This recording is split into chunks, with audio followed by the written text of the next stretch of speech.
Olá, sejam bem-vindos ao Papo de Paddock, mais um programa inédito, especial, sempre com meu parceiro Nicolas Giafone. E aí, Nico, tá bem? É um prazer estar de volta com você, como sempre. E hoje a gente trouxe um convidado super especial, um cara que mora no meu coração, Fefão. Prazerzão estar aqui. Quando o Nick falou pra mim que ele ia estar apresentando junto com você, eu fiquei muito contente. Na verdade, fiquei chocado. Falei, como assim, cara? Mas é um prazerzão. Ele falou que queria que eu fosse um dos primeiros aí. Fiquei muito feliz mesmo, muito feliz. Ale, o Fefo cresceu comigo. A gente, né, o kart, na verdade, sempre foi uma desculpa. A gente sempre foi muito próximo fora das pistas, fora dos autódromos. A vida, claro, a gente começou junto pela família, continuou junto por causa das corridas, mas uma amizade sempre muito legal. Além de amizade, é meu querido primo. E hoje vim te cutucar um pouquinho, falar um pouquinho de corrida e um pouquinho sobre nosso passado juntos também. Acho que a gente tem pouca idade, mas acho que toda a idade que a gente tem foi compartilhada juntos, cara. A gente cresceu juntos, a gente pratica o mesmo esporte, mas foi o que ele falou. Acho que o esporte sempre foi uma desculpa pra gente estar junto, cara. Porque, querendo ou não, fora das pistas a gente queria estar junto sempre.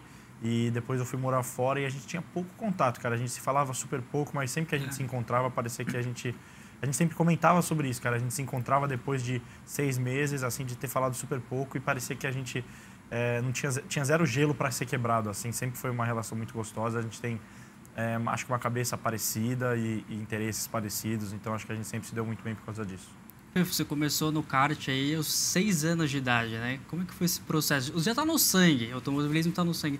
Mas esse processo, despertou essa paixão desde o início ou não? Cara, eu acho que meu pai sempre deixou muito claro que a gente poderia escolher por nós mesmos, assim, que nunca seria uma pressão, que ele gostaria de esperar a gente decidir. E, cara, eu vi o meu irmão andando e vi meu pai andando e fiquei com vontade de andar também. E fui andar a primeira vez em Orlando, no Orlando Kart Center, que é um kartódromo de um amigo nosso, inclusive. E o André proporcionou pra gente ali ficar andando, inclusive esse dia foi um dos nossos primeiros. E, cara, a primeira vez que eu andei foi andar de casaco e calça e nananã. E se você vê esse dia, eu tô com uma chuteira de salão, porque não tinha nada diferente para usar.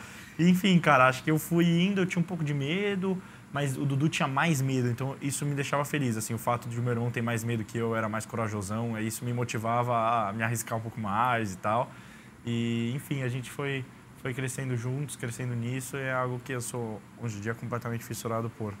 Essa relação que você tem com o Dudu eu acho muito gostosa, né? São 2 irmãos relativamente perto em idade, 2 perfis completamente diferentes, só que se dão bem, tem tido muito sucesso durante o automobilismo. Queria que você contasse pra gente um pouquinho da sua relação com o Dudu. Sei que às vezes não é fácil ter irmão que corre também, e muito menos quando tem 3 homens na família que correm, mas é uma relação muito bonita de ver. Cara, acho que eu e o Dudu, é o que você falou, as pessoas mais próximas sabem o quanto que a gente é diferente, 2 opostos completamente diferentes. Acho que não só a forma que a gente encara o final de semana de corrida, mas também a forma que a gente encara a nossa vida, assim, acho que é muito diferente. Cara, não tem certo e errado e a gente aprendeu a meio que conviver com isso e trazer os positivos de ser 2 pessoas diferentes que podem se ajudar em tudo. E a gente também tem uma relação muito gostosa, cara, é muito bom poder ter alguém ali dentro de casa que compartilha da mesma paixão. E, a gente está muito bem, cara, muito bem. A gente tem um grupo de amigos muito similar.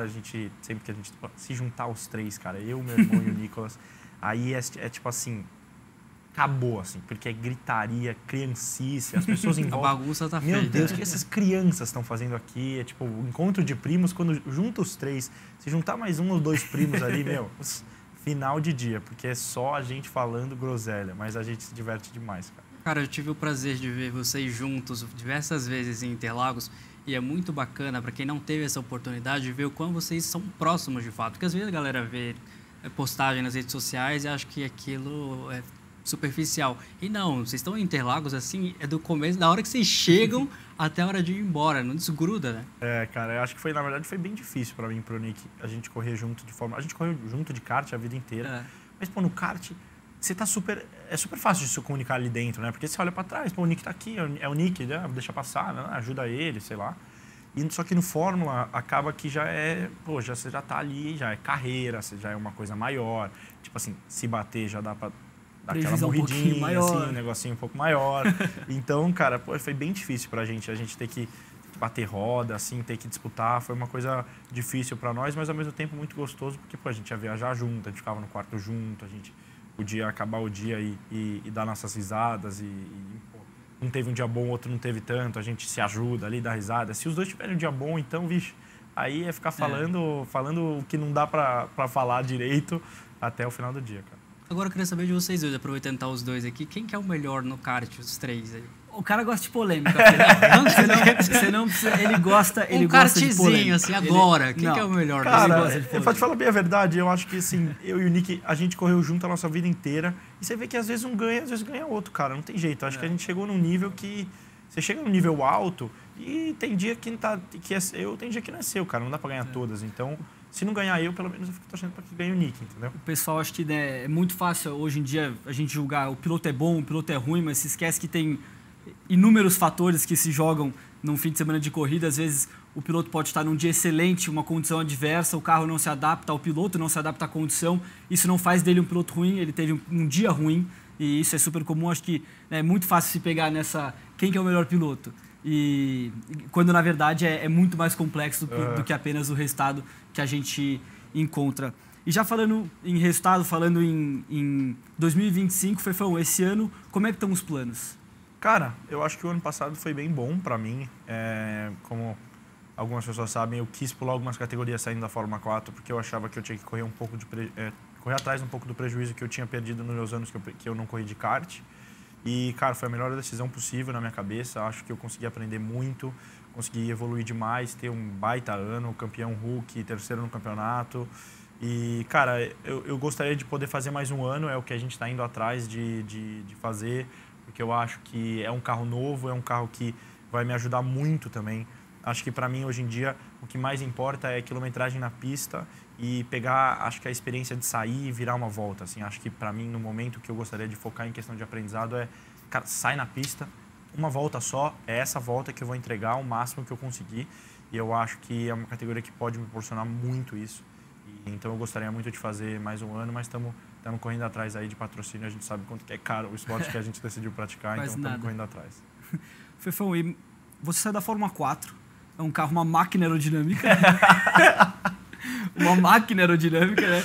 Brincadeiras à parte, é um carro que não tem muita pressão aerodinâmica, o carro de entrada, né, de Fórmula, para um carro que é um foguete. Né? Estamos falando de um carro com mais de 250 cavalos, 6 marchas, 1.6 turbo, e assim...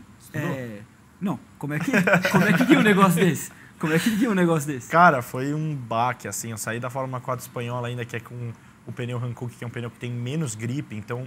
Pô, a gente a brincadeira da máquina aerodinâmica, as pessoas entenderem. Quando a gente foi andar a primeira vez, tipo, eu e o Nick a gente andou, legal. E aí, cara, teve alguém que tipo, bateu, quebrou a asa traseira. Tipo, não mudou nada, assim, não é que fez uma diferença. Tipo, tava tudo igual. E aí a gente, nossa, esse carro que eu tô dirigindo é uma máquina aerodinâmica, você não tá entendendo.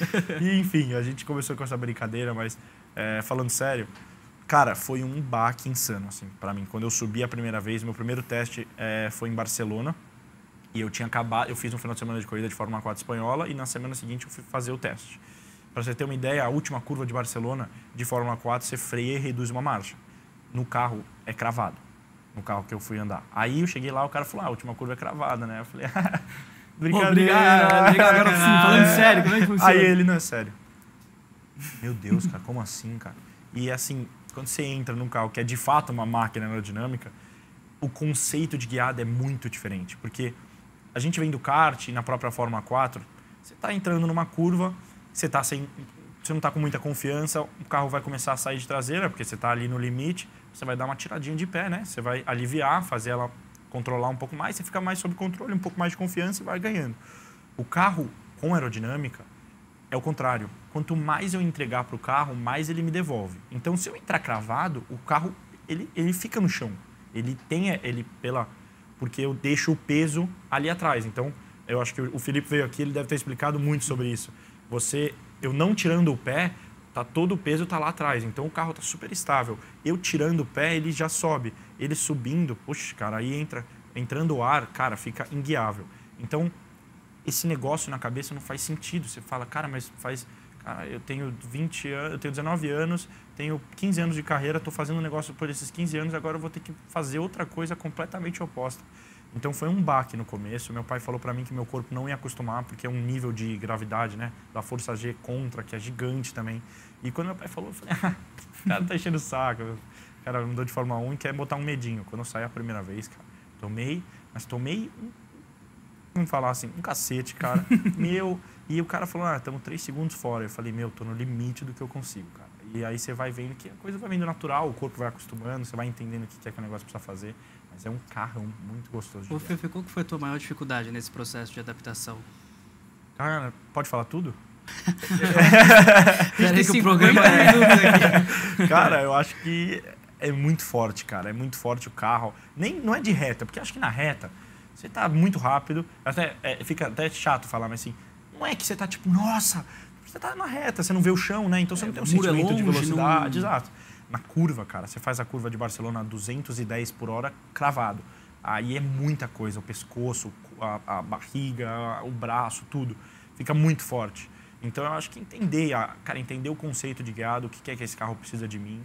E também desenvolver o feeling do carro, cara. Como é que eu entendo esse carro saiu de traseira?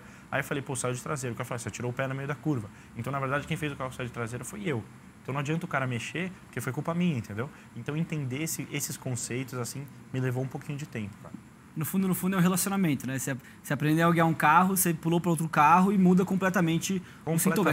É que nem casar com a mulher diferente. É que nem começar a namorar de novo. Exatamente. Fefão, e aí, você comentou um pouco, né? Mais pressão aerodinâmica gera uma gravidade maior dentro do carro e o pescoço sofre, o ombro sofre, até mesmo o abdômen sofre. Saindo da Fórmula 4 para um carro desse, eu queria saber assim, seu preparo físico e mental também, porque eu imagino que não deve ser fácil você estar no limite do carro e o cara entra no rádio e fala assim, tá bom, queridão, seguinte, você tá tomando 3 segundos, não deve ser muito revigorante. Cara, é muito difícil, para te falar a verdade. Acho que eu e o Nick, a gente sempre acreditou muito nessa questão de trabalhar muito duro na parte física, porque acho que são 2 pessoas que acreditam muito em merecimento, cara, tentar fazer o negócio por merecer e fazer pelo seu próprio esforço. E, no Fórmula 4 eu achava que eu era uma máquina, assim. Tava treinando porque no Fórmula 4 eu podia dar 80 voltas, que eu não cansava nem ferrando, cara. E aí eu sentei no outro carro, os caras falando que era pesado, taranã, e eu nem dei muito valor. Foi na semana seguinte, não é que eu podia ter feito nada diferente.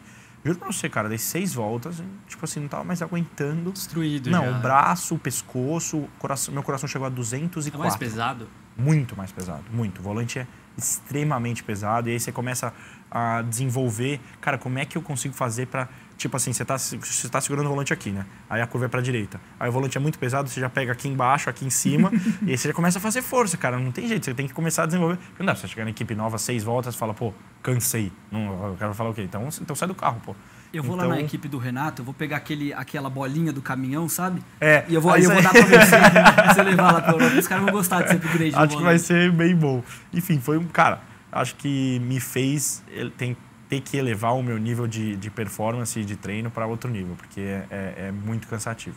Agora, beleza, treino físico é uma coisa. E quando você começa a falar de alimentação? Porque eu entendo e eu lembro da minha época lá que quando não basta só o físico, os caras ainda ficam pesando por causa de peso. Agora, tá bom, eu tô treinando tudo que eu posso. Eu tô tentando ganhar a maior quantidade de massa que eu posso para ter físico no carro, para não cansar. E aí o cara chega para você e fala assim, seguinte, você tá bonitão, o físico tá legal, mas, amigão, perde 4 quilos aí. E como é que faz? Aceita e chora. Eu acho que eu passei por isso, acho que todos nós passamos um pouco por isso. Falei, cara, tô cansando o negócio, tá pesado, vou começar a puxar peso, né? E comecei a puxar peso. Cheguei lá, aguentei o carro, o cara falou, bom, amigão, você vai perder 6 quilos.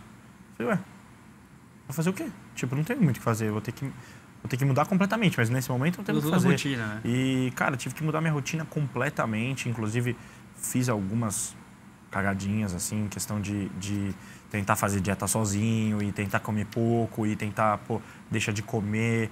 Porque é muito difícil, cara. Você está dando tudo de si, você está se entregando completamente todos os dias. Autossacrifício, né? Aí chega um cara e fala, você está passando 6 quilos. Você fala, meu Deus. E o cara te olha como se você não estivesse fazendo nada. Você fica sem jeito, cara. Chegou um alemão para mim e falou que eu estava passando 6 quilos. Eu tinha acabado de conhecer o cara, não sabia o que falar, cara. Então eu tive que mudar completamente minha rotina, meus treinos, minha alimentação, focar muito mais nisso. E, enfim, eu acho que é um sacrifício grande, é uma das minhas maiores dificuldades, pra te falar bem a verdade, porque é muito difícil, eu acho que é muito sacrifício, mas é um sacrifício que vale a pena, né? No final do dia, eu acho que é uma coisa que paga. Ô, Fivo, eu queria que você aproveitasse esse gancho que você está falando de peso e explicar para a nossa audiência o porquê que é tão importante ter uma alimentação regrada, ter um treino regradinho e o peso, principalmente, dentro do carro. Qual que é a diferença que faz? Cara, basicamente, assim, acho que o exemplo a ser dado é assim, vamos fazer uma corrida a pé, eu contra você. Talvez você corra mais rápido que eu, talvez eu corra mais rápido que você. Mas vamos pegar um peso de 20 quilos, um halter de 20 quilos e botar atrás de você e vamos ver se eu não corro mais rápido que você. Eu tenho certeza absoluta que eu vou correr mais rápido. Pode pegar o Usain Bolt, botar 20 quilos atrás dele, ele não vai conseguir fazer nada. E no carro é exatamente a mesma coisa, cara. Se eu tô correndo com 6 quilos a mais do que você está levando uma vantagem. Ali eu não sei o cálculo de décimos, mas você está levando uma vantagem de décimos que eu não consigo tirar. Nem que seja um décimo. Pô, meio décimo, você vê, tipo assim, um exemplo para as pessoas verem, tipo na Stock Car, meio décimo é a diferença do primeiro para o quinto. Um décimo já é a diferença do primeiro para o décimo, entendeu? Então, assim, uma diferença que a gente não pode perder, ainda mais no esporte que é tão pente fino, assim. Então, acho que me fez focar muito, porque o cara falou, cara, deixa eu te mostrar. O cara me mostrou a matemática. Ele falou, pelo que você está passando, você está perdendo em torno de 2 décimos por volta. 2 décimos por volta, numa corrida de 30 minutos, o cara foi embora, entendeu? Então, cara, assim, na hora que tá muito difícil, você pensa assim, na hora da corrida vai valer a pena, na hora da corrida vai valer a pena, e essa aí tem que ser sua motivação, cara, senão ferrou. Eu imagino que deve ser bem complicado. Agora, você tá lá, fez tudo que você podia ter feito né, em todos os momentos que antecedem aí a etapa. Você comeu bem, você se exercitou, você está se sentindo bem. Como é que você faz? Eu sei que isso é de cada um. Tem vários pilotos. Meu pai mesmo, ele gosta de tomar uma a noite anterior, uma cerveja de leve para relaxar e dormir bem. Como é que você faz a concentração pré-corrida? Porque cada um tem um estilo e eu queria saber o que funciona para você. Até vou comparar depois ver se eu roubo. Cara, eu acho que a gente vai vendo assim com o tempo o que é que funciona, o que é que a gente gosta, assim, cara, final de semana de corrida, eu preciso dormir, tipo, 9 horas da noite, dormindo, assim, de verdade. Acho que é uma coisa que faz com que eu possa ficar tranquilo e possa dormir mais, cara. Acho que dormir, pra mim, é uma baita... É um baita plus, assim. Eu sempre acordo no mínimo 2 a 3 horas antes de estar dentro do carro, que eu acho que é muito importante. Então, pô, às vezes a corrida é 8 horas da manhã, se eu for dormir tarde, eu vou acabar dormindo menos, assim. Então assim, isso pré antes de entrar no carro, que a gente sempre brincou. Cara, eu fui estudar um pouco, porque eu tive um episódio, até você falou pra gente conversar um pouco sobre isso. Eu tive um episódio de uma corrida de Fórmula 4, que eu comecei a corrida, eu desliguei completamente. Eu ganhei a corrida e quando acabou eu falei, meu Deus, o que acabou de acontecer, assim? E foi uma coisa completamente inconsciente. E eu achei meio bizarro, assim, meio abismante. Eu não sabia o que tinha acontecido, não sabia se era religioso, não entendi o que tinha acontecido. Que entidade estava passando por aí? E aí, cara, com o tempo, começaram a me recomendar uma terapeuta do esporte, porque seria bom para performance. E, cara, eu não era um cara muito fã de terapia, não achava muito... Falava, posso conversar com meus amigos, conversar com o Nick, né? E aí, cara, a Carla, que é a Carla de Perro, eu conversei uma vez com ela, foi ótimo, fui me abrindo um pouco, e ela é a terapeuta do COB, né, do Comitê Olímpico, e é uma pessoa que elevou o meu nível de performance para outro lado, e assim, e com ela eu compartilhei isso e ela começou a me explicar que tem uma coisa que chama flow, que é um flow state da cabeça, que se você está muito confortável, você consegue se desligar e elevar sua performance para outro nível, porque fica inconsciente, o negócio fica... Inconsciente não, né? Subconsciente. E, enfim, eu comecei a estudar o flow porque eu percebi que se eu conseguisse entrar nisso todas as vezes, eu elevaria meu nível de performance para outro nível. Só que é uma coisa muito difícil, porque tudo tem que alinhar. Você tem que estar confortável, você não pode estar cansado. Não é uma coisa tipo assim, agora eu vou de flow. Tipo, não rola dessa forma. E aí eu comecei a estudar para entender o que são as coisas que podem mostrar para minha cabeça, tipo assim, amigão, já vai rolar um flowzinho, assim, se der. E uma das coisas é essa questão de rotina, cara. Você ter exatamente a mesma rotina, sempre antes do momento que antecede, assim, uma prova importante, porque daí você mostra pra sua cabeça que aquilo ali vai acontecer. Então, eu escuto as mesmas 5 músicas antes de entrar no carro. Eu tenho a playlist que chama Flow, são as mesmas 5 músicas. Eu faço exatamente os mesmos aquecimentos, eu faço a mesma meditação e eu tenho que dormir 30 minutinhos, cara. Como se fosse um ritual. Como se fosse um ritual, exatamente, para você mostrar para sua mente que já vai rolar um flowzinho, vai rolar alguma coisa. E, cara, realmente ajuda muito porque, né, você mostra para sua cabeça que já o negócio vai acontecer. E às vezes você entra nesse estado de concentração, você não percebe, e às vezes você não entra e não entende por quê, né? Exato. Ainda que, né, quando a gente está falando de automobilismo, tem muita coisa que depende não só da nossa performance, então às vezes, ali, você está confortável no carro, a pista você já conhece, tá tudo certinho, começa a chover, é uma mudança grande, você começa a raciocinar mais do que deveria às vezes, né? Exato. Isso faz parte. Muito. Eu puxei uma frase aqui que você vai gostar. O caminho para o céu é um inferno e o caminho para o inferno parece o céu. Eu acho que isso é muito do que a gente conversa, né, no nosso dia a dia e muito do que reflete a vida lá fora, né? Você morou em Portugal esse ano, vai morar na Alemanha, se tudo der certo e fechar as coisas para 2025 aí, se Deus quiser. Uhum. E, Fefão, como é que é a vida lá fora? Eu acho que eu sinto falta dos pilotos que moram fora falando sobre isso, porque eu tive essa experiência o ano passado, em 2024, e é muito complicado, né? Você está longe de família, você está longe de amigos, muitas vezes para nós brasileiros você sacrifica tudo para ir para fora, e eu queria que você comentasse um pouco da sua experiência. Você mora sozinho, você deixou sua mãe, você deixou seu irmão, deixou seu pai, toda a sua família, todos os seus amigos, para, né, seguir um sonho. Um sonho que, para quem olha de fora, às vezes olha e fala, cara, isso é irreal, isso é coisa de maluco, e queria, assim, saber o seu dia a dia. Como que você se mantém são, como que você se mantém estável psicologicamente para poder performar quando é necessário.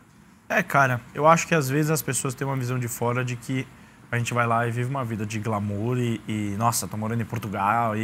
Mas na verdade cara, é bem diferente, porque a gente vai para lá no esquema que geralmente é um esquema bem mais ou menos. Para não gastar, né? Para não gastar e tentar gastar o mínimo possível. E você conseguir fechar tudo em patrocínio legal, senão você tá meio que ali às suas custas. E, enfim, eu acho que eu saí de casa com 16 anos para ir para Barcelona, morar sozinho. E não é nada fácil, cara, não é nada fácil. Acho que você tem que abrir mão de muita coisa, cara. Você acaba abrindo mão de vida social, você abre mão de família, você abre mão de muita coisa, mas é o que a gente fala, cara. É assim, é o que a gente ama, é o nosso sonho. Eu acho que hoje em dia já tenho mais coisas, mais pessoas que dependem de mim. Acho que isso acaba sendo algum tipo de motivação para minha cabeça. Mas acho que, cara, eu gosto, pelo fato de que eu gosto muito de estar sozinho. Então, eu sempre quis muito morar sozinho. Então, assim, no começo, eu tava naquele êxtase de, tô muito contente. E aí chega um momento que você fala, caraca, cara, faz 6 meses que eu não vejo minha mãe. Tipo, não sei muito. Rotina intensa ali. Rotina intensa, trabalho, reunião, e tem dia que você não tem nada para fazer e você fala, caraca, o que eu posso fazer hoje que vai estar me ajudando, assim, a chegar ao meu sonho? Tipo, nada, tipo, eu vou ficar deitado o dia inteiro, tipo, o que vai ser? E então eu acho que, cara, eu fui para lá e tive momentos difíceis pra caramba, e como eu acho que a gente sempre vai ter. E eu até comentei com o Nick, porque eu fui morar sozinho antes do Nick ir morar sozinho, então quando ele foi ir, eu tentei passar um pouquinho e tal, e eu falei pra ele, Nick, fica tranquilo que vai ter uns dias que acaba o dia e você percebe que você não escutou sua própria voz, cara. E ele falou, impossível, isso aí não vai acontecer. E tipo assim, 2 semanas morando sozinho, ele me mandou um áudio, tô te mandando um áudio só pra você escutar a minha voz aí, porque eu não escutei minha voz ainda hoje. Então eu acho que, cara, tem suas dificuldades, as dificuldades são grandes. Acho que, eu fui pra Barcelona morar num apartamento de 13 metros quadrados, num esquema ruim, assim, ruim mesmo. Não, vou contar. Teve um dia que ele me mandou um vídeo, devia ser umas 3 da manhã, o cara me puxou a cama do quarto pra sala, porque tinha o ventilador que batia nele e ele tava morrendo de calor. Ele falou, cara, não tô aguentando de calor aqui, não sei o quê. Você deixou no meio da sala? Arrastou a TV, arrastou a casa tem 12 metros quadrados. Então, tipo assim, é meio que tudo uma coisa só. Mas ela só tinha um ventiladorzinho que ficava no meio da sala. Você deixou a cama no meio. Então, aí eu não tava conseguindo dormir, tipo, sabe, já começa a grudar no lençol, aquela coisa nojenta. E falei, cara, moro sozinho, cara, posso tomar as decisões que eu quiser. Aí eu tirei o sofá que fica no meio da sala, joguei ele um pouco pro canto, a mesinha que tinha ali eu joguei tudo pro canto, e aí comecei a arrastar a cama pra ela ficar no meio da sala. E aí eu joguei a cama no meio da sala, porque daí ela ficava embaixo do ventiladorzinho, cara. Cara, a sua experiência é muito boa. Inclusive, Nicolas, eu estava fazendo minhas apurações jornalísticas aqui pra gente trazer no programa de hoje, e eu consegui resgatar um vídeo dele que eu vou pedir pra produção colocar. Você lavou muita roupa lá? Cara, muita coisa, cara. Tive alguns problemas. E o varal era na janela, né? Na janela. Só pra ver se você lembra desse momento. Até hoje eu estou muitas saudades. Era uma das minhas cuecas da sorte. E, pô, tipo assim, o varal em Barcelona, ele fica pra fora da janela e ele é, assim, fitas, né? Que você bota as suas roupas ali. E eu botei minhas roupas lá, cara. E aí, pô, foi tirando. Cara, cadê minha cueca, velho? Que eu não tô achando minha cueca. Aí eu botei a cabeça pra fora, assim, na varanda da vizinha, embaixo, a minha cueca caída, no meio da varanda dela. Aí eu falei, meu, o que eu faço, cara? Ah, vou gravar, já tô ferrado mesmo. Aí comecei a gravar assim, viralizou no Instagram, as pessoas chorando de rir da minha desgraça. E aí, cara, não sabia o que fazer, Você meu. Você desceu pra bater Então, a porta? aí chegou um momento que eu falei, cara, porque era uma mulher, eu sabia que era uma mulher. Não sei o que foi. Essa mulher, eu posso acabar ferrando ela. Porque imagina, o namorado dela chega em casa, tem uma cueca. Tipo assim, na varanda, ou... Aí tipo assim, ó. Aí, nossa, ó, isso aí é o varalzinho. E aí, minhas roupas estavam penduradas e tal. E aí, ó, a amada... Cara, mas é muito propício a cair esse varal. É muito propício. Mas depois disso eu não usei mais o varal também, né? Porque daí não dá mais pra correr esse risco, cara. Minha cueca lá. Ó quem tá ali embaixo. Ó. Minha cueca lá embaixo, cara. Não, e aí o pior é que eu peguei um dia que eu tava escutando que a mulher tava em casa, e eu desci e bati lá. E ela não me atendeu, cara. Ela não abriu. Mas você perdeu. Ficou com a cueca pra ela. Porque demorou uns 3 dias pra ela tirar a cueca de lá. Ela tirou as roupas dela e deixou a cueca. E aí eu vi que tava só a cueca e aí depois desapareceu a cueca. Quando desapareceu a cueca, eu fui bater lá. E aí quando eu bati lá, ela não me atendeu, cara. Possivelmente então... o FIFA acabou com o relacionamento. Foi que eu quebrei a casa lá. Esqueci a cueca, cara, mas faz parte. Mas você falou um pouquinho da tua trajetória. Eu acho que é impossível a gente não comentar um pouquinho da tua relação com o teu pai, que é um dos maiores ídolos do automobilismo brasileiro. E a gente vê que toda vez que vocês estão juntos, há uma relação, como a gente falou, de relação família. Vocês são muito família, muito unidos, uma relação de proximidade, de mentoria. E eu queria que você trouxesse um pouquinho dessa tua visão. Como é que tá ao lado de um cara gigante assim e aprender com ele essas duas versões, o piloto e o pai? Uhum. Cara, eu acho que tem suas dificuldades, cara. É uma relação difícil de se manter, porque você tem que saber diferenciar demais o profissional do familiar, né? Tipo, meu pai tá me falando uma coisa, ele tá me falando como pai ou ele tá me falando como mentor. E assim, porque se for como pai, eu preciso fazer. Se for como mentor, aí já é uma decisão minha. Então, no começo, teve algumas coisas que meu pai falou para eu fazer que eu não queria fazer e acabou que deixou nossa relação um pouco mais crocante, porque, pô, mas como assim? Tô falando pra você fazer um negócio, você não vai fazer? Mas é que eu não acho que eu deveria fazer isso, entendeu? E, enfim, eu acho que a nossa relação, a gente soube aprender com isso e hoje em dia é muito gostosa, cara. A gente, em finais de semana de corrida, é muito gostoso estar juntos, porque eu tenho muito a aprender dele, eu aproveito muito disso. E acho que, pô, quando a gente está agora, assim, de boa, gostoso... Essa semana, inclusive, a gente fez a comemoração do pai do Nick e estávamos em 50 pessoas, mas estávamos todos e eu fui com meu pai e aí eu fiquei com meu pai. A gente é vizinho de casa e meu, jogo golfe com ele, fico junto com ele, porque é muito gostoso, eu realmente gosto de estar juntos.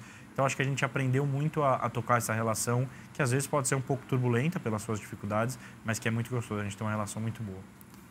O Fê, foi seu pai também. Assim como você, ele foi para a Europa muito cedo e provavelmente passou por muitos problemas, né, que você tá passando agora. E eu queria que você fizesse uma comparação entre equipes no Brasil e equipes na Europa, né? A gente sabe que o brasileiro tem esse jeito mais quente de ser. A gente gosta de falar, a gente gosta de emoção. E você vai para um lugar como a Europa, como a Alemanha, que, assim, as pessoas são completamente diferentes, né? Você sai de uma full-time sports aqui no Brasil, que era basicamente a sua família, seu pai com o Mau Mau, basicamente uma relação de irmão, e o Mau Mau com você durante muito tempo, uma figura super importante na sua carreira, e você sai para um ambiente completamente diferente. Como que as pessoas são lá? Eu não tenho essa experiência de Europa, eu queria que você compartilhasse com a gente. Cara, eu acho que foi ruim e bom eu ter tido 2 pessoas que tiveram Europa, assim, meu pai e meu irmão. Acho que o meu irmão tem uma visão mais moderna da Europa já, então pôde me passar um pouco mais. Mas, cara, a Europa é dificílimo, porque é um pessoal fechadíssimo, e você está saindo de um lugar onde nós somos tão calorosos, e é tão gostoso estar junto. E é um pessoal que, cara, é muito diferente. Não quer dizer que é melhor ou pior, é muito diferente. E para nós é difícil de se adaptar, cara. Depois da minha primeira vitória na Europa no ano passado, eu ganhei na chuva, emoção imensa. E o cara entrou no rádio e falou assim, good job. Aí acabou a corrida e ele fez assim, ó, parabéns. 15 minutos, reunião para a próxima corrida. Juro para você. Coisa mais fria, seca ali, né? E aí eu falei, meu Deus, como assim, gente? Acabei de ganhar a corrida, tipo, vamos dar um abraço, pô, vamos fazer alguma coisa. Estoura o champanhe. E, cara, não tem isso, cara. É bem diferente. Acaba que fica, assim, um negócio 100% profissional. Não que aqui não seja profissional, mas acho que o nível de profissionalismo na Europa é elevado para, assim, o standard lá é outro nível, assim. Então, eu acho que a pressão é sempre muito grande, porque tá todo mundo ali, meio que cada um por si e Deus por todos. Mas acho que, cara, eu fui me adaptando, fui entendendo o que é que aquele ambiente precisa de mim, mas são relações mais frias, relações menos amorosas, coisas mais profissionais, é bem diferente. Fefão, e eu sei que você... Não vem com essa cara, eu tô falando sério aqui. Cara de medo já. Quando ele vem de Fefão, é porque já vem alguma bomba coisa. Não. Esses papos a gente deixa pra fora. Mas cara, uma das coisas que foi novidade para mim, que você me contou, que eu gostei muito que você está se envolvendo agora, é com o Instituto Barrichello, o Instituto Família Barrichello. E, né, a grande missão, acredito que da sua vida hoje em dia, você tá com uma posição lá de super responsabilidade, né, com seu pai, com o Luiz, com todo mundo que está junto nesse projeto. Só que eu acho que poucas pessoas sabem que você está envolvido com ele hoje em dia. Sim. E eu queria que você contasse para a gente assim, o que é o Instituto, por que ele existe e como é que foi o começo e onde é que ele está hoje. Uhum. Cara, o Instituto, na verdade, foi algo que meu pai começou há muito tempo atrás. No intuito de ajudar as pessoas, mas uma coisa que, cara, a gente conseguia ajudar, mas não é que conseguia ajudar tanto, assim, querendo ou não, infelizmente, com a situação que está o Brasil hoje em relação à fome, você conseguir uma cesta básica é muito bacana e ajuda demais, mas acaba que a gente passa o problema de sexta para sábado. Então, eu acho que o Instituto, no ano passado, foi completamente reformulado e, graças a Deus, uma dessas reformulações foi que eu assumi a vice-presidência do Instituto.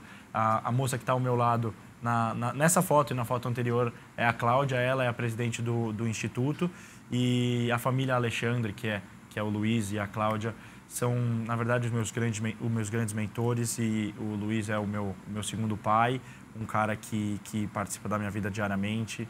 E, enfim, acho que foi o que você falou, muitas poucas pessoas sabem do meu lado disso. Eu acho que um dos grandes sonhos da minha vida é um instituto, é fazer um instituto fazer um instituto ser um grande sucesso e conseguir fazer coisas que nunca foram feitas nesse lado. Eu acho que dentro do Brasil a gente tem muitas empresas que ajudam demais, mas eu acho que a gente precisa de algo fome zero, cara. E o instituto se tornou fome zero.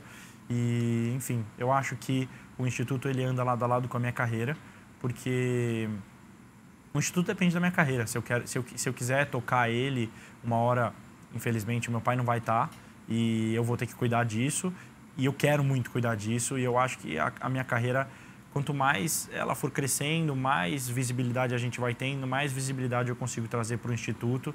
E, querendo ou não, o Instituto ele vive disso, né? Ele vive de visibilidade, ele vive de ajuda, ele vive de doações, ele vive de empresas que querem trabalhar junto. E hoje, como vice-presidente, eu tento ficar por dentro, eu participo demais sempre que eu posso, mas eu tento ficar por dentro do que está acontecendo no Brasil e de como que a gente pode implementar coisas novas, cara. A gente está trabalhando com algumas aldeias indígenas que ficam longe daqui. A gente trabalhou com uma na Serra do Padeiro e essas pessoas ensinaram demais a nós. Eu dormi 3 dias na aldeia, eu, meu pai, o Luiz, a Cláudia, e a gente percebeu que, na verdade, a gente tem mais a aprender deles do que o contrário, cara. O nosso objetivo é trazer como se fosse uma receita de bolo para que a gente consiga ajudar essas pessoas e que essas pessoas consigam se sustentar. Porque essas pessoas se sustentando, elas conseguem ajudar não só elas, como a comunidade delas inteira e as comunidades vizinhas. Então, é algo que eu tenho pouco conhecimento, mas que eu busco cada dia ter mais conhecimento, porque é um dos grandes sonhos da minha vida. Ô Fefe, vocês atuam em regiões mais periféricas ou vocês têm comunidades específicas para essa atuação? Como o Instituto ele basicamente teve que começar de novo, porque a gente teve que, para fazer essa virada, a gente teve que passar por uma série de coisas para fazer essa virada. Então a gente, na verdade, está começando. A gente conseguiu ajudar algumas comunidades. Nosso objetivo no momento é ajudar as comunidades indígenas, porque a gente vê que é mais fácil fazer essa transição dessa receita de bolo do pessoal da Serra do Padeiro, trazer algumas pessoas de lá para conseguir ensinar as pessoas daqui. Mas a gente está tentando meio que ajudar o máximo de gente possível, mas a gente ainda está num começo, a gente ainda está com as ideias na mesa, a gente está indo atrás de empresas e de patrocínio, né, para que a gente possa ajudar as pessoas. E com certeza, uma vez que você começa, né, um movimento como esse, o país precisa tanto que eu acredito que você, com a visibilidade que você tem, seu pai, claro, com a visibilidade que você tem na Europa, empresas, né, no Brasil vão ir atrás e, no fundo, acaba mostrando um lado de corrida não muito convencional, que é o lado, né, fora atleta, fora piloto, fora equipe, é o lado business do negócio. Né? Você tem empresas que querem entrar em conjunto com você e ajuda muito, com certeza, você ter um instituto, você ter uma forma de mostrar, cara, ó, eu estou fazendo uma coisa diferente aqui, eu estou ajudando pessoas de verdade. E eu acho isso, assim, é lindo, porque muitas pessoas, eu acho que muitos pilotos buscam formas diferentes de tentar ser únicos, né? E essa é uma forma realmente muito bonita, porque você não está só sendo o seu melhor, você está fazendo isso e ainda está ajudando outras pessoas. Entra no Ikigai japonês, que eu adoro, e é muito bonito ver, Fefão, realmente muito bonito. Valeu. Olha, emendando a sua pergunta, você falou de business, eu queria entender um pouquinho contigo, Fefe. Como que é esse business desse instituto? Vocês pegam doações de pessoas físicas, só de empresas? Como é que as pessoas podem se envolver com a causa? Talvez mais pessoas envolvidas nesse ato de doação, voluntários? Como é que é todo esse processo? Cara, a gente, assim, todo mundo pode ajudar, acho que, porque no próprio site do Instituto, eu acho que é super fácil para fazer uma doação. Querendo ou não, para fazer grandes coisas e grandes eventos e grandes planos, a gente também precisa de grandes empresas, né? Então, a gente busca isso e busca reuniões e busca chegar até essas empresas, mostrar a causa, mostrar o quanto que a gente quer ajudar, explicar o nosso pensamento. Acho que precisa alinhar o que está passando na cabeça da empresa e o que está passando na cabeça do Instituto, para que essas duas né, coisas consigam se alinhar por um propósito só. E, enfim, a gente depende deles e se eles quiserem ajudar, eles podem depender de nós. Então, eu acho que, assim, é um começo, mas aqui é um começo muito promissor, porque são hoje em dia, todas as pessoas que estão lá são pessoas de extrema confiança nossa e de pessoas que só querem ajudar, cara. A gente não é nada para nós, é tudo para que a gente possa ajudar e pessoas que estão ali só em prol de ajuda. Então, é muito gostoso, cara, poder, quando a gente se reúne todo, o pessoal do conselho, é muito bacana poder ver tantas pessoas pensando em coisas que a gente, na verdade, teoricamente, infelizmente, não tem nenhuma obrigação. A gente está ali porque a gente quer e a gente está ali porque a gente quer ajudar, por amor e por escolha. Então, eu acho que é algo que a gente bate muito na tecla, de que todos estão ali por amor e por escolha. Ô, Nick, agora sangue de Fórmula 1 circula nas veias desse garoto e você teve uma experiência super bacana num carro. Conta pra gente aí um pouquinho. Cara, foi uma experiência, assim, indescritível, para te falar a verdade. Eu acho que é o meu grande sonho, mas eu não achei que talvez viria tão cedo poder dar umas voltas, ainda mais numa máquina como aquele carro de Fórmula 1. Máquina aerodinâmica de fato. Isso é de fato uma máquina aerodinâmica, cara. Que experiência, que dia. Foi um dia de muita desidratação da família Barrichello, que chorou pouco, né? E, cara, foi muito gostoso, cara. Essa hora a gente foi andar no Fórmula 1 de 3. Como é que faz isso aí? Não tem radiador do lado? Como é que funciona esse carro? Eu não tenho ideia. Porque, cara, eu não sei como é que não quebrou no mês, cara. Não, enfim, cara. Que loucura. E a gente falou que, meu pai falou, ó, se eu vou tentar acelerar, se não tiver mais dando, levanta a mão que eu paro. E, tipo, juro pra você, ele saiu do box, o Dudu é um medroso, né? E aí o Dudu já começou, e a gente, não, vamos andar, cara, direito. Mas não só isso, a gente andou na Williams de 2011, que é meu Deus, que carro e que experiência, também. Cara. Eu acho que, assim, eu tive a oportunidade de dar 5 voltas antes do almoço, 5 voltas depois do almoço. E as minhas primeiras 5 voltas antes do almoço, cara, entrei chorando, tava me cagando, falei, meu Deus, tipo assim, cara, tô dando de Fórmula 1, eu tinha acabado, isso era numa segunda-feira, eu tinha acabado de acabar um final de semana de corrida em Paul Ricard, que tinha sido ótimo, inclusive. E as primeiras 5 voltas realmente foram coisas assim, tipo, eu só tava chorando e delirando, assim.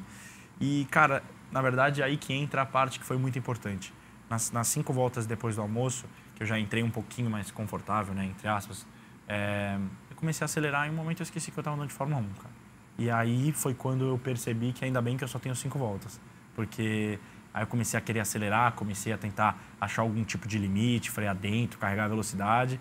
E, cara, acho que desmistificou muito na minha cabeça essa questão de que o Fórmula 1 é um animal de 7 cabeças. Eu acho que ele é um animal de 7 cabeças, mas ele já não é mais tão distante do que eu faço hoje em dia.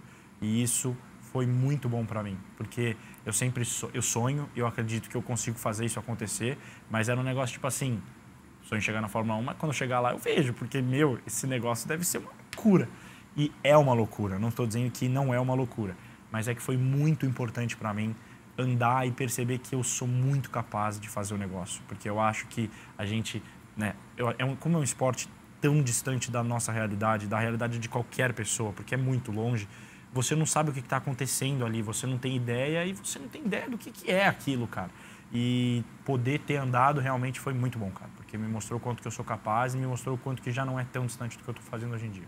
O Dudu veio aqui, a gente conversou bastante justamente sobre esse ponto que você está trazendo, sobre o quão a Fórmula 1 é distante, principalmente para essa nova geração que está começando, os custos que são um absurdo, assim, às vezes as pessoas não fazem a mínima ideia.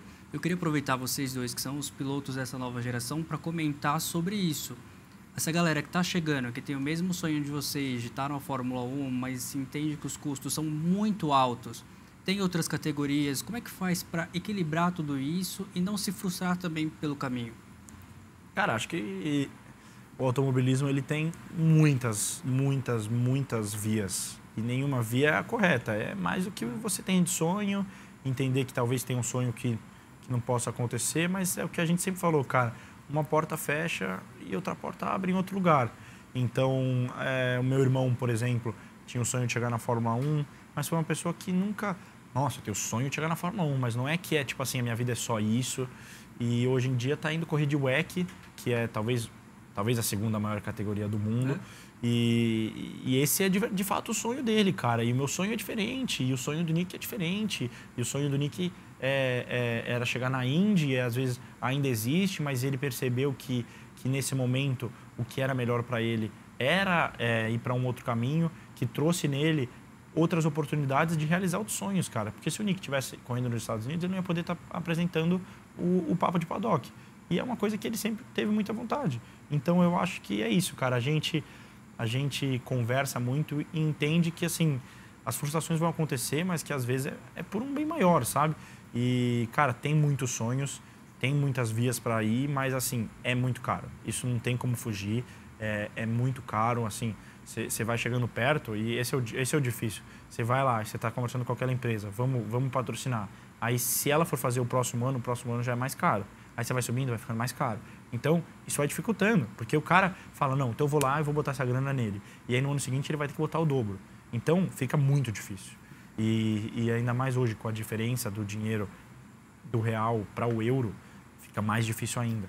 Então, eu tive muita sorte de esses anos poder estar trabalhando com 2 grandíssimas empresas, no ano passado com a Porto e com a Marte, que, cara, o pessoal que acreditou em mim e que fez acontecer, porque sem eles eu não tenho essa grana para colocar, e é o que a gente sempre deixou claro, a gente não tem nada para colocar. Enquanto a gente tiver as empresas que acreditam na gente, top. Quando a gente não tiver, a gente vai ter que olhar as outras opções, entendeu? Porque é irreal.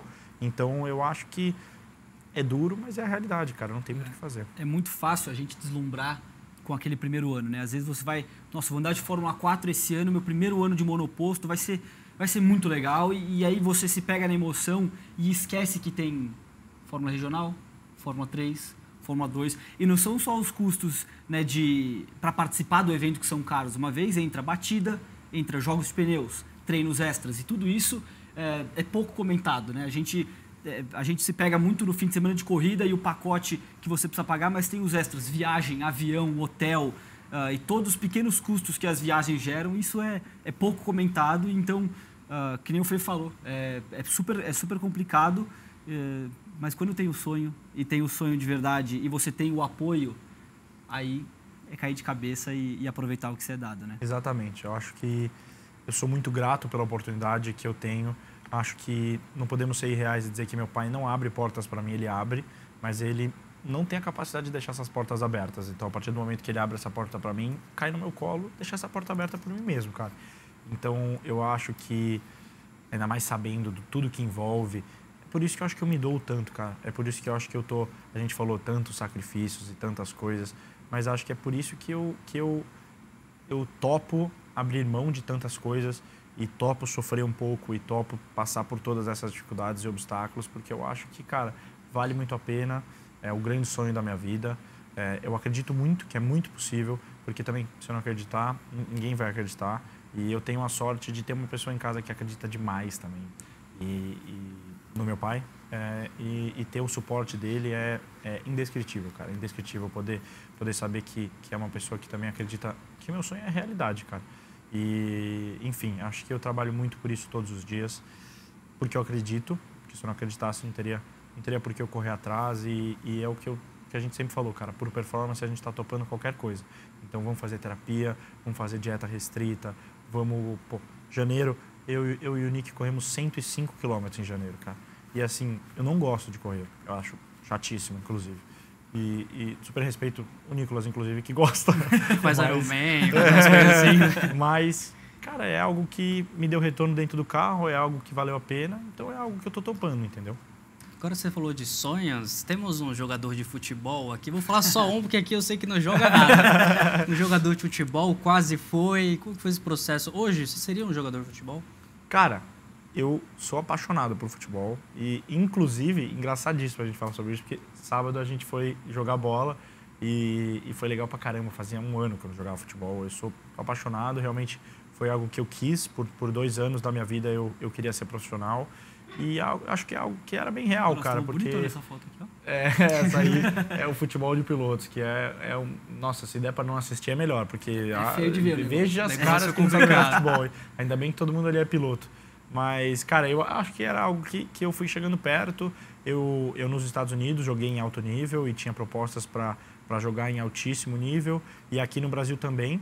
E, enfim, mas acho que quando as coisas são para ser, elas se alinham. Então, cara, toda vez que ia acontecer alguma coisa do futebol, sei lá, chovia, caiu o mundo, era cancelado, era para a próxima semana, pandemia, comecei a ficar frustrado, não sabia. E a oportunidade da Fórmula 4 Brasil meio que caiu no meu colo, assim, cara. Caiu num momento muito difícil da minha vida pessoal, tava muito, muito mal. Eu tive problemas gigantes, acho que pouquíssimas pessoas sabem. E isso me levou naturalmente para o meu caminho, que acho que era o caminho que, na verdade, eu nunca devia ter saído. Então, eu sou apaixonado pelo futebol, mas é algo que eu faço por hobby. Mas todos precisamos, né? Todos precisamos. Mas em dado momento, realmente, você considerou profissionalismo? Considerei, queria muito, inclusive. Porque eu sou apaixonado pelo futebol, cara. Sou corintiano roxo, acompanho demais. Corintiano, vamos encerrar a entrevista aqui. Eu já fui no Itaquera com esse cara. Ele foi no... Você é corintiano também? Não, mas eu levei ele junto comigo. Eu falei, cara, você vai entender o que é um jogo do Corinthians de verdade. E ele foi... E foi loucura. A gente foi num jogo legal pra caramba. A gente foi num jogo Corinthians e Grêmio, do ano que o Grêmio foi ser rebaixado. E era aquela revanchezinha que o Grêmio rebaixou o Corinthians. E ele foi. E era, esse dia a gente... O gol do Corinthians tinha caixão do Grêmio, lembra? Caixão do Grêmio e a gente levantando junto. Meu, que loucura, eu não sabia cantar uma, mas foi muito legal. Foi muito bacana. E, cara, a gente até brinca, porque a gente foi jogar no sábado e eu não conhecia ninguém que a gente foi jogar lá. Então eu cheguei de boinha e tal, e aí, tudo bom? Os primeiros toques na bola, eu fico de boa. E aí, o pessoal começou a jogar pegado e eu comecei a jogar pegado. Aí eu virei pro Nick de brincadeira, lógico. Caraca, Nick, eu tinha esquecido quanto que eu sou um gênio desse esporte. E aí a gente deu risada, mas foi legal, cara, muito gostoso. E outra coisa que eu fiquei em choque aquele dia, tá? Na época o Fefo tinha mais ou menos, acho que uns 50 mil seguidores no Instagram. E aí apareceu no telão de Itaquera lá, público total, 48 mil pessoas. Aí eu olhei e falei assim, é que nem botar todo mundo que segue o Fefo aqui, e eu fiquei... pasmo. Estádio lotado. Estádio lotado, e é engraçadíssimo, cara, porque a gente vê, hoje em dia o Instagram tá gigantesco, os seguidores das pessoas, 20 milhões, e é uma coisa loucura. Mas, cara, esse dia a gente ficou abismado, porque a gente olhou, você chega no estádio do Corinthians lotado, parece um formigueiro, é insano, né? E aí a gente, caraca, você tem isso aqui de seguidor, cara. Tipo, imagina se juntasse todo mundo. Então é insano, cara. A gente às vezes não percebe, mas é muita gente que tá ali torcendo e é muito gostoso, cara. A gente recebe esse carinho, poder ir na pista, receber o carinho das pessoas, e também fora das pistas. É muito, muito gostoso, muito bacana. Você falou de neurociência. A gente preparou na pauta, o Nicolas assim, quero falar de neurociência. O cara quer se pagar de inteligente, velho. Não, ele me deu uma aula, ele sentou do meu lado, ficou 30 minutos, eu só fingindo que estava entendendo. Então, por favor, faça as honras. Não, vocês estão fazendo parecer que eu sou louco. Não sou louco. Eu adoro podcast sobre neurociência e alta performance. E eu vi um outro dia com o David Goggins, né, um dos caras que quem é atleta, assim, com certeza segue o cara. Hoje em dia é um cara fenomenal, né, na área de performance. Foi do exército americano durante muitos anos e ele conta pra gente sobre uma parte do cérebro responsável por disciplina e vontade, força de vontade, que eles chamam.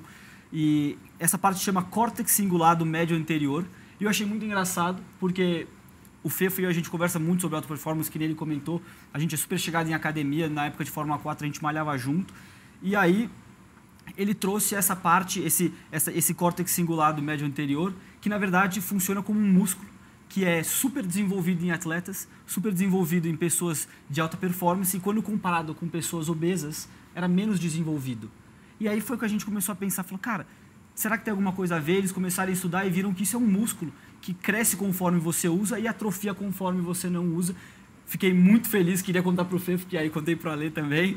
E, eu acredito que no Fefo a cabeça... Tá vendo o tamanho da cabeça do Fefo? É que é muito grande essa parte já. Não, brincadeiras à parte, quis trazer isso porque eu sei quanto que o Fefo é um cara dedicado, quanto que ele se doa pelo esporte. É um auto-sacrifício que eu nunca vi igual. Então é só uma curiosidade. Valeu. Acho que a gente... Não sei se a gente... Eu tava esperando o Nicolas comentar sobre isso, mas ele não comentou ainda, então vou eu. A gente, na nossa época, quando a gente estudou na mesma escola uns anos, e nessa época a gente tava os dois, assim, probleminha de relacionamento, coisas assim, primeiro aquele primeiro namoro, primeiro sofrimento por amor, e a gente passou por isso em épocas similares, cara. E aí o Nick tem uma sauna na casa dele, e meio que a gente percebeu que a gente fez sauna um dia e começamos a desabafar, cada um lá, e a gente ficou conversando horas na sauna. E aí, porque somos duas pessoas fechadas, difícil de falar sobre sentimentos e tal. Então, o nosso código era assim, uma sauninha hoje, rola, aí a gente, sauninha hoje, fechou, e aí a gente chegava na sauna, vai, fala aí, Nicolas, o que aconteceu? Aí começava. E acho que nisso que a gente começou a chegar nesse negócio de performance, cara, porque a gente acho que deu uma sofridinha juntos naquele momento e conseguiu meio que virar isso para tipo assim, vamos fazer o negócio acontecer pra caramba, cara. Vamos correr atrás e vamos... Eu acho que foi muito gostoso poder começar isso juntos, assim, e depois ver cada um em um lado do planeta se esforçando diariamente, assim, sabe? E aí começou tudo numa sauninha, assim, cara, da gente falar, vamos fazer o negócio acontecer pra valer. A gente vê nossos pais, hoje em dia nossos pais se encontram e contam tantas histórias gostosas de duas pessoas que chegaram na elite do automobilismo mundial, cada um em um canto, e vamos atrás e vamos correr. E enfim, eu acho que o Nicolas tem uma... Eu acho que o que ele fala de mim, eu falo dele idêntico, cara. Tem uma doação por tudo que ele faz, mas acho que pelo esporte, pela alta performance, o estudo, e topa fazer, foi o que ele falou. O que desenvolve muito essa parte que ele falou é fazer coisas que você não gosta. Então, tipo assim, tudo que envolve a performance, às vezes não é legal, cara. Então, correr, fazer dieta, tipo assim, odeio. Não tem nada que eu desgosto mais do que isso. Mas é uma coisa que eu tô topando fazer porque é o que vai levar e é o que vai... a gente conversou disso essa semana. Eu tô tentando chegar em algum lugar que poucas pessoas chegam, então acaba que eu vou ter que fazer coisas que poucas pessoas fazem, cara, e não tem jeito. E é um sacrifício que é gostoso e na hora, assim, eu acho que o que me motiva muito é, no processo, falar assim, cara, só tem você fazendo isso, só tem você fazendo isso. Vai atrás que é só você. Isso motiva, cara, então... Eu acho que a gente se motiva e é muito gostoso ver o quanto que a gente conseguiu crescer juntos dentro de algo atípico, assim, sabe? Em cenários atípicos. A gente está caminhando para o fim do programa, mas antes eu quero voltar para umas perguntas que o Nick fez no começo, você compartilhou um pouquinho, que é sobre seu 2025. O que você está esperando? Você comentou um pouco pretende talvez continuar aí? O pessoal, qual que é o teu olhar de fato para esse ano que está começando? Cara, acho que tem tudo para ser o melhor ano. Acho que eu tento buscar fazer com que todos os anos novos sejam o melhor ano da minha vida. E esse ano, se der tudo certo, da gente fechar tudo e assinar para correr mais um ano, que é o nosso objetivo, não tenho dúvida que vai ser um baita ano, um ano de aprendizado, um ano de obstáculos gigantes e passar por cima dos obstáculos. E eu vou, se der certo, eu vou estar me mudando para Berlim, para morar sozinho, num país dificílimo, onde eu estava tendo que ir para Berlim quase toda semana, porque a minha equipe é lá. Então, eu acho que eu, estando mais perto, fortalece a minha relação com a equipe e estava tendo que viajar muito na semana de corrida. Isso também estava me cansando e é algo que eu também não quero. Então, aí vai mais um sacrifício, porque morar em Portugal é bem mais gostoso do que morar em Berlim. Mas, enfim, acho que é um ano que tem tudo para ser um baita ano e os próximos, assim, porque acho que dentro do automobilismo é isso, você é tão bom quanto a sua última corrida e um ano depende do outro. Então, é trabalhar esse ano, porque o próximo ano, ele começa em maio, porque em maio você já tem que começar a testar para o ano de 2026, você já tem que começar a buscar os contratos e as equipes e os patrocínios. Então é isso, um ano vai entrando dentro do outro e uma coisa vai caminhando em cima da outra. Ale, tá na hora da viseira? Nossa viseira de sempre, nossa tradição. Por favor, faça as honras. Essa é a parte que eu mais gosto. Cara, achei impressionante o fato de que a gente veio conversando no caminho, tipo assim, pô, tem tantas coisas legais pra gente falar e tem tantas coisas que não dá pra gente compartilhar. E aí eu achei ótimo que a gente conseguiu não compartilhar nenhuma dessas coisas, cara. Fica de bastidor, a gente conversa no começo. Nick, mais um programa chegando ao fim. Enquanto ele assina, obrigado pela parceria. Obrigado. Te espero semana que vem, hein? Claro. Tentei ocupar o máximo de espaço aí pra atrapalhar o programa de vocês. Mostra aí pra nossa audiência, ó. Ficou bonito. Dá um zoom aqui. Copiar o que meu pai fez aqui, ó. Ficou bonito demais. Cara, você parece um pateta, hein? Já esse lado vai estar pronto. Fefo, obrigado por ter topado participar. Valeu, obrigado gente. por estar aqui Prazerzão. com a gente. A gente espera mais vezes pra você e muito sucesso ao longo desse ano. Pra vocês também. Sucesso, não. Pra vocês um baita sucesso, um programa muito gostoso. Espero que vocês possam trazer várias pessoas, que vocês tenham que achar mais viseiras dessas. Precisar de uma, inclusive, eu te empresto, cara. Mas acho que viseira na sua casa não deve estar faltando. Tem um pouquinho. Mas que seja um sucesso, cara, muito gostoso, que vocês possam trazer pessoas aqui pra fazer isso, conversar um pouco do que as pessoas não sabem e do que as pessoas não veem, porque acaba que o final de semana de corrida é muito pouco, né? E, cara, a gente não ganha as corridas no sábado e no domingo, a gente ganha as corridas na segunda, na terça, em casa, de madrugada, 5 horas da manhã, indo correr atrás do nosso sonho. E eu acredito muito nisso, acho que cada pessoa tem direito de acreditar no que quiser e não tem certo e errado, mas que vocês possam trazer pessoas aqui para conversar sobre coisas que as pessoas de fato querem saber dos bastidores, da vida pessoal, em casa. Eu acho que isso é muito gostoso. Então, parabéns e sucesso para vocês. Valeu, Fefo, valeu, Nick. Para você que acompanhou o programa até aqui, muito obrigado pelo carinho, pela audiência e até semana que vem.